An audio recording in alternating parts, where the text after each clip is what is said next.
नमस्कार दोस्तों। आज है 12 नवंबर। आज की जो भी सेलेक्टिव करंट अफेयर है वो हम आपके लिए लेकर आए हैं।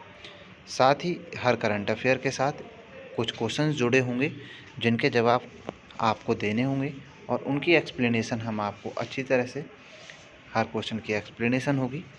तो चलते हैं आज की करंट अफेयर की तरफ। आज का पहला करंट अफेयर है हमारा, presidents cup air pistol mixed team gold medal किसने जीता है? तो ऑप्शन नंबर ए है जावेद फ़रोफ़ी, ऑप्शन नंबर बी है अभिनव बिंद्रा और ऑप्शन नंबर सी है मनु भाकर। तो ऑप्शन नंबर डी हमारा सही है इसमें, क्योंकि इसमें दो खिलाड़ी हैं जिन्होंने presidents cup air pistol mixed team में गोल्ड जीता है। तो ये भारत से हैं। और चलते हैं इस क्वेश्चन की एक्सप्लेनेशन की तरफ। मनु भाकर भारतीय महिला पिस्टल एक्का और ईरान के मौजूद ओलंपिक चैंपियन हैं जावेद फ़रोफ़ी ने ISSF प्रेसिडेंट्स कप के उद्घाटन में ये 10 मीटर का एयर पिस्टल है जो मिक्स टीम था उसमें स्वर्ण पदक जीता है। तो भारत की तरफ से मनु भाकर जी ने जीता है और ईरान की तरफ से वहाँ के ओलंपिक चैंपियन हैं जावेद फ़रोफ़ी, उन्होंने प्रेसिडेंट्स कप में उद्घाटन के समय पर गोल्ड मेडल जीता है। अब चलते हैं आज के अपने अगले करंट अफेयर नंबर 2 की तरफ। भारत ने किस शहर में शहरी बाढ़ सुरक्षा और प्रबंधन के लिए ADB के साथ, ADB एक बैंक है, मैं चाहूँगा कि आप ADB के बारे में जानकारी दें और बताएं कि इसका हेड क्वार्टर कहाँ पर है। तो हर क्वेश्चन में इसी तरह से सवाल बनते रहते हैं और पिछले अगर हम वीडियो देखते रहेंगे और डेली हम वीडियो देखेंगे तो शायद ही कोई पॉइंट छूटे, और तो कोई पॉइंट ऐसा नहीं होगा जो रिपीट नहीं होता है। अधिकतम पॉइंट रिपीट होते हैं और नए करंट अफेयर में जुड़ के उसे अच्छा इम्पोर्टेंट बना देते हैं। तो ADB के साथ $251 मिलियन के ऋण पर हस्ताक्षर किए हैं। तो इसमें पूछा गया है कि भारत का वो कौन सा शहर है। तो भारत का ऑप्शन ई, इसमें ऑप्शन नंबर डी हो जाएगा। वो चेन्नई शहर है जिसकी बाढ़ से सुरक्षा करने के लिए वहाँ हर तरह के इंतजाम करने के लिए जो फंड है वो ADB बैंक से लिया जाएगा। अब देखते हैं इस क्वेश्चन की एक्सप्लेनेशन। भारत सरकार है ना, उसमें भारत सरकार का भी सहयोग होगा और बिल्कुल आपको यहाँ पता लग गया होगा ADB की फुल फॉर्म और एशियन विकास बैंक है ना। तो एशियन डेवलपमेंट बैंक है इसका पूरा नाम इंग्लिश में।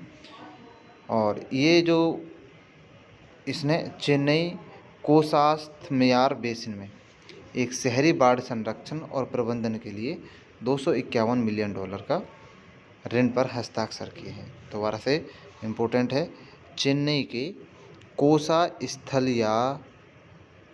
ठीक है बेसिन में एकीकृत बाढ़ संरक्षण के लिए ये ऋण लिया गया है।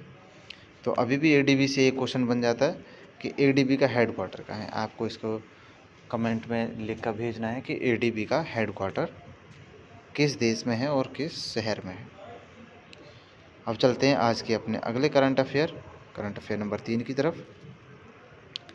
ये है युद्ध और सशस्त्र, बड़ा इम्पोर्टेंट क्वेश्चन है।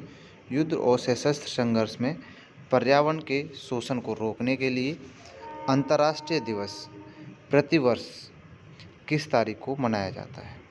ये एक अंतर्राष्ट्रीय दिवस है जो युद्ध और सशस्त्र संघर्षों से पर्यावरण को पहुंचने वाली हानि को रोकने के लिए, उसकी जागरूकता के लिए मनाया जाता है। तो ऑप्शन नंबर ए हमारा सही हो जाएगा। 6 नवंबर को ये अंतर्राष्ट्रीय दिवस मनाया जाता है जो युद्ध से पर्यावरण को होने वाली हानि, क्योंकि युद्ध में सबसे ज़्यादा हानि होती है। देखते हैं अब इसकी एक्सप्लेनेशन है कुछ इस तरह से। युद्ध और सशस्त्र संघर्ष में पर्यावरण के शोषण को रोकने के लिए अंतर्राष्ट्रीय दिवस 6 नवंबर को प्रतिवर्ष मनाया जाने वाला एक अंतर्राष्ट्रीय दिवस है। इसी के साथ चलते हैं आज के अपने अगले करंट अफेयर की तरफ। अगला करंट अफेयर है हमारा आरबीआई द्वारा संशोधित। आरबीआई के द्वारा एक संशोधन किया गया है जिसका नाम है पीसीए। ढांचे में निगरानी के लिए निम्नलिखित में से कौन सा प्रमुख क्षेत्र है। तो जो पीसीए यानी कि जो नया संशोधन किया गया है उसके प्रमुख क्षेत्र के बारे में पूछा गया है। ऑप्शन नंबर ए कैपिटल है। कैपिटल यानी राजधानी लिखा हुआ है इसमें, कैपिटल है ये, कैपिटल मतलब पूंजी। ऑप्शन नंबर बी प्रॉफिट यानी कि लाभ। और ऑप्शन नंबर सी है एसेट क्वालिटी। एसेट मतलब जो हमारे कागजात होते हैं, तो एसेट्स हो गए। तो ऑप्शन नंबर डी हमारा सही हो जाएगा जवाब इसका, कि सही जवाब दिए गए ऑप्शंस के सही। चलते हैं इस क्वेश्चन की एक्सप्लेनेशन की तरफ। आरबीआई ने कहा है कि संशोधन ढांचे में निगरानी के लिए पूंजी, परिसंपत्ति, ठीक है, परिसंपत्ति, गुणवत्ता, ये दोनों अलग अलग वर्ड हैं, गुणवत्ता और उत्तोलन, ये प्रमुख रूप से प्रमुख क्षेत्र हैं।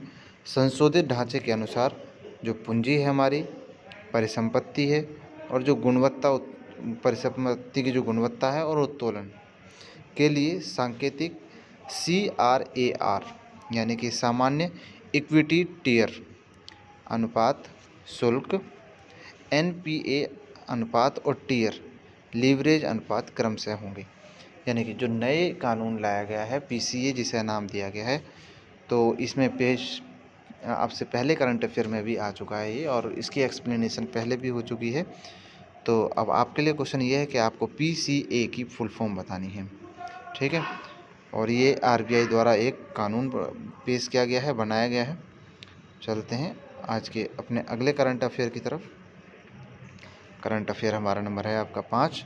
किस राज्य के कैबिनेट ने पूर्वी पश्चिमी खासी हिल्स जिले के नाम से एक नया जिला बनाने को मंजूरी दी है।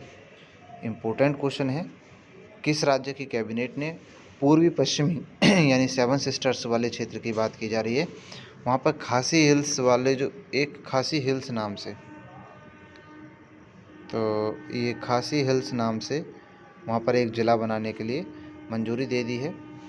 तो ऑप्शन नंबर सी मेघालय राज्य में एक खासी हिल्स ज़िले के नाम से एक नया ज़िला बनाने की मंजूरी दे दी गई है वहाँ की कैबिनेट के द्वारा। चलते हैं इसके एक्सप्लेनेशन की तरफ। मेघालय मंत्रिमंडल ने पूर्वी पश्चिमी खासी हिल्स ज़िले के नाम से एक नया ज़िला बनाने की मंजूरी दे दी है। इम्पोर्टेंट क्वेश्चन बन जाता है, किस राज्य में है और क्या ज़िले का नाम है। अब चलते हैं अपने आज के अगले करंट अफेयर की तरफ। पब्लिक अफेयर इंडेक्स है ना, PAI 2021 में किस भारतीय राज्य ने शीर्ष स्थान हासिल किया है। इम्पोर्टेंट क्वेश्चन है। ऑप्शन नंबर बी हमारा सही जवाब होगा, केरल ने पब्लिक अफेयर इंडेक्स में पहला स्थान प्राप्त किया है। चलते हैं इस क्वेश्चन की एक्सप्लेनेशन की तरफ, पता करते हैं इसमें दूसरा तीसरा कौन है। और ये पब्लिक अफेयर इंडेक्स एक पत्रिका है, पब्लिक अफेयर सेंटर बेंगलुरु स्थित एक गैर लाभकारी थिंक टैंक है, ठीक है। हर साल पब्लिक अफेयर इंडेक्स जारी करती है। इस साल के जो पब्लिक अफेयर इंडेक्स यानी कि PAI 2021 में केरल पहले स्थान पर रहा है, तमिलनाडु दूसरे स्थान पर रहा है और तेलंगाना तीसरे स्थान पर रहा है। और इसमें कुल भारत के जो राज्य हैं उनकी संख्या 18 है, जिन्हें ये बड़े राज्य हैं जिन्हें सेलेक्ट करते हैं कि 18 में से हम फर्स्ट सेकंड थर्ड को निकालेंगे। तो ये एक गैर लाभकारी थिंक टैंक है, इस चीज़ को भी ध्यान में रखना है। अब चलते हैं आज के अपने अगले करंट अफेयर की तरफ। Number 7 operation red rose. Operation red rose एक अवैध शराब विरोधी अभियान है जिसे किस राज्य में लागू किया गया है। ऑपरेशन रेड रोज़ किस राज्य में लागू किया गया है। और दूसरा क्वेश्चन यही बन जाता है कि शराब विरोधी अभियान है। ऑप्शन नंबर सी हमारा सही जवाब हो जाएगा, पंजाब में ऑपरेशन रेड रोज़ चल रहा है। वहाँ पे जो अवैध शराब है उसके विरोध में ये अभियान चला हुआ है। अब चलते हैं इसके आगे। पंजाब के आबकारी विभाग ने अवैध शराब व्यापार और उत्पादन शुल्क से संबंधित अपराधों पर अंकुश लगाने के लिए 2020 में ऑपरेशन रेड रोज़ की शुरुआत की थी, जो इस समय अपनी तेज़ी से काम कर रहा है। इसी के साथ एक क्वेश्चन और बन जाता है पंजाब से। पंजाब का एक क्वेश्चन ये था कि एक उस राज्य का नाम बताइए जिसने डॉल्फिन फिश है उसकी काउंटिंग करने की मंजूरी दे दी है। तो पंजाब राज्य है और ये व्यास नदी है, जो व्यास नदी में जो डॉल्फिन पाई जाती हैं उनकी गिनती से संबंधित है। अब चलते हैं आज के अपने अगले करंट अफेयर की तरफ। नंबर 8, द्रोणाचार्य पुरस्कार के जो विजेता हैं तारक सिन्हा, जिनका निधन हो गया है, वे किस खेल से संबंधित हैं? तो तारक सिन्हा जी हैं जिन्हें द्रोणाचार्य पुरस्कार से सम्मानित किया जा चुका है और उनका हाल ही में निधन हुआ है। पूछा जा रहा है कि वे किस खेल से संबंधित हैं। ऑप्शन नंबर सी हमारा सही जवाब हो जाएगा। वे क्रिकेट से संबंधित थे, तारक सिन्हा जी, जिन्होंने द्रोणाचार्य पुरस्कार प्राप्त किया था। अब चलते हैं इसके एक्सप्लेनेशन की तरफ। इसके एक्सप्लेनेशन है डेकोरेटेड क्रिकेट कोच, है ना। Decorated cricket coach Tarak Sinha को 71 साल की उम्र में नई दिल्ली में निधन हुआ है। वे भारतीय क्रिकेटरों की कई पीढ़ियों के साथ उन्होंने काम किया है। तो ये क्रिकेट से संबंधित है, इम्पोर्टेंट क्वेश्चन बन जाता है। इसी के साथ चलते हैं अपने करंट अफेयर नंबर 9 की तरफ। किस मंत्रालय ने कितने राशि तक एनपीए खातों के लिए कर्मचारी जवाबदेही ढांचे पर सभी सार्वजनिक क्षेत्रों के बैंकों द्वारा अपनाए जाने वाले दिशा निर्देश जारी किए हैं? ठीक है, तो इसी जो हमारा क्वेश्चन है इसमें हम ऑप्शन नंबर सी इसका सही जवाब हो जाएगा, 50 करोड़ रुपए, है ना। तो यहाँ से सेलेक्ट कर लेते हैं ऑप्शन नंबर सी, 50 करोड़ रुपए तक की जो जवाबदेही है ना, उसके निर्देश दिए हैं एनपीए के लिए सरकार ने बैंकों को। इसी के साथ चलते हैं इस क्वेश्चन की एक्सप्लेनेशन की तरफ। इसकी एक्सप्लेनेशन है वित्त मंत्रालय के तहत वित्तीय सेवा विभाग डीएफएस ने सभी सार्वजनिक क्षेत्र के बैंकों यानी कि पीएसबी द्वारा एनपीए खातों के लिए कर्मचारी जवाबदेही ढांचे पर अपनाए जाने वाले दिशा निर्देश जारी किए हैं। ठीक है, और ये इनकी जो सीमा रखी गई है ये 50 करोड़ रखी गई है। इसी के साथ चलते हैं अपने आज की करंट अफेयर की तरफ। ऐप स्केल अकेडमी किस तकनीकी दिग्गज द्वारा MEITY स्टार्टअप हब के सहयोग के लिए से एक पहल है? ठीक है, तो ऑप्शन नंबर डी हमारा सही जवाब हो जाएगा, गूगल ऐप स्केल अकेडमी की एक पहल है। और इसे चलते हैं इसके एक्सप्लेनेशन की तरफ। बड़ी अच्छी एक्सप्लेनेशन है इसकी, और इसकी एक्सप्लेनेशन कुछ इस तरह से होगी। टेक प्रमुख गूगल ने ऐप स्केल अकेडमी लॉन्च करने के लिए MEITY स्टार्टअप हब के साथ साझेदारी की है, जिसका उद्देश्य भारतीय स्टार्टअप को उच्च गुणवत्ता वाले ऐप बनाने में मदद करना है। MEIT है जो हमारा, ये मिनिस्ट्री है हमारी IT से संबंधित, है ना। और इसमें जो भारत में स्टार्टअप है यानी कि नए एप्लीकेशंस को और अच्छा बनाना या कोई भी स्टार्टअप से संबंधित, यानी कि इसमें भारत की बहुत हेल्प करने वाला है। और इसने अपने उसका ऐप स्केल अकेडमी नाम से लॉन्च किया है, जिससे कि भारत के जो स्टूडेंट्स हैं या फिर जो काम करने वाले जो एम्प्लॉयर हैं उन्हें मदद मिले। इसी के साथ चलते हैं आज के अपने अगले करंट अफेयर की तरफ। नंबर 11, RBI ने अनुसूचित वाणिज्य बैंकों, है ना, अनुसूचित वाणिज्य बैंकों के लिए एक संशोधित PCA फ्रेमवर्क जारी किया है, नया ढांचा किस तारीख से प्रभावी होगा। तो इसमें पूछा गया है कि जो नया ढांचा है वो किस तारीख से प्रभावी होगा। ये PCA की जो फुल फॉर्म है वो आपको बतानी है, क्योंकि पिछले 2 से 3 दिन के करंट अफेयर में ये लगातार जारी हो रहा है। तो ऑप्शन नंबर डी हमारा इसका सही जवाब हो जाएगा। 1 जनवरी 2022 से ये जो PCA है इसका फ्रेमवर्क जो RBI ने एक नया ढांचा यानी संशोधन तैयार किया है, 1 जनवरी से लागू हो जाएगा। इसी के साथ देखते हैं इसकी एक्सप्लेनेशन। भारतीय रिजर्व बैंक ने अनुसूचित वाणिज्यिक बैंकों के लिए संशोधित त्वरित सुधारात्मक कार्रवाई, ठीक है, त्वरित सुधारात्मक कार्रवाई ढांचा जारी किया है, जो 1 जनवरी 2022 से प्रभावी यानी कि लागू हो जाएगा। अब चलते हैं आज के अगले करंट अफेयर नंबर 12 की तरफ। राष्ट्रीय कैंसर जागरूकता दिवस किस तारीख को मनाया जाता है। तो ये पूछा गया है इसमें कि कैंसर जागरूकता दिवस कौन सी तारीख को मनाया जाता है। ऑप्शन नंबर बी हमारा सही है, 7 नवंबर को कैंसर जागरूकता दिवस मनाया जाता है। चलते हैं इस क्वेश्चन के एक्सप्लेनेशन की तरफ। विश्व स्तर पर मृत्यु के दूसरे प्रमुख कारण यानी कैंसर के बारे में जागरूकता पैदा करने के लिए 7 नवंबर को राष्ट्रीय कैंसर जागरूकता दिवस मनाया जाता है।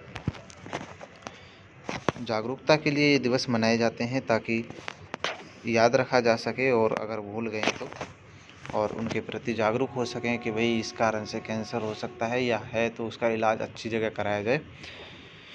चलते हैं आज के अगले करंट अफेयर नंबर 13 की तरफ। ब्लू फ्लैग 2021 अंतर्राष्ट्रीय अभ्यास में किस भारतीय वायु सेना के स्क्वाड्रन ने भाग लिया। ये इम्पोर्टेंट क्वेश्चन है, ये भी कई दिनों से करंट अफेयर में बार बार रिपीट हो रहा है।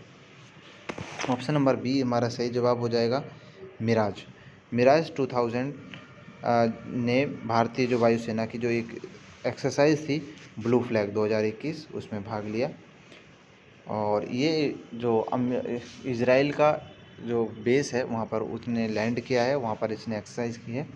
और इसकी एक इम्पोर्टेंट चीज़ और है इस एक्सरसाइज की, इस एक्सरसाइज ब्लू फ्लैग एक्सरसाइज में 8 देशों ने भाग लिया, जिसमें Bharat, Israel, America, Australia, England और अन्य देश शामिल हैं। इसी के साथ चलते हैं इसके एक्सप्लेनेशन की तरफ। भारतीय वायुसेना के दिग्गज जो मिराज 2000 है उसमें अभ्यास के लिए तैनात किया था। और इम्पोर्टेंट बात, इसमें भारत के 84 जो सैनिक हैं उन्होंने इस एक्सरसाइज में भी भाग लिया था। अब चलते हैं आज के अगले करंट अफेयर की तरफ। किस कंपनी ने यानी AI संचालित ड्रग डिलीवरी स्टार्टअप लॉन्च किया है, ठीक है, ड्रग डिस्कवरी स्टार्टअप लॉन्च किया है। तो ऑप्शन नंबर डी हमारा सही हो जाएगा, अल्फ़ाबेट कंपनी ने, यानी वर्णमाला लिखा हुआ है इसमें हिंदी में, लेकिन अल्फ़ाबेट कंपनी ने AI आर्टिफिशियल इंटेलिजेंस संचालित ड्रग डिस्कवरी स्टार्टअप लॉन्च किया है। इसकी एक्सप्लेनेशन है, गूगल की जो मूल कंपनी है उसका नाम अल्फ़ाबेट है। उसने AI मतलब आर्टिफिशियल इंटेलिजेंस में संचालित ड्रग डिस्कवरी जो स्टार्टअप लॉन्च किया है। भारत के जो सुंदर पिचाई हैं वो गूगल कंपनी के साथ साथ जो अल्फ़ाबेट कंपनी है गूगल की, उसके भी CEO हैं। इसी के साथ हमारे करंट अफेयर यहाँ पूरे होते हैं। आज के जितने भी सेलेक्टिव करंट अफेयर थे उन्हें यहाँ पर हमने लिया है। इसी तरह से हम रोज़ करंट अफेयर हर रोज़ के इकट्ठे करते हैं और उन्हें कलेक्ट करके आपके सामने लेके आते हैं। देखते रहें और जानकारी लेते रहें। हर इम्पोर्टेंट एग्ज़ाम के लिए ये इम्पोर्टेंट्स करंट अफेयर होती है और इसके साथ साथ कम से कम हर क्वेश्चन में 2 से 3 क्वेश्चन और जुड़े होते हैं। तो ये केवल थोड़े ही क्वेश्चन नहीं है, इसमें ये मान लीजिए डबल ट्रिपल करके चलिए, क्योंकि हर क्वेश्चन रिपीट होता है और याद रखना आसान होता है करंट अफेयर के जरिए। जय हिंद दोस्तों।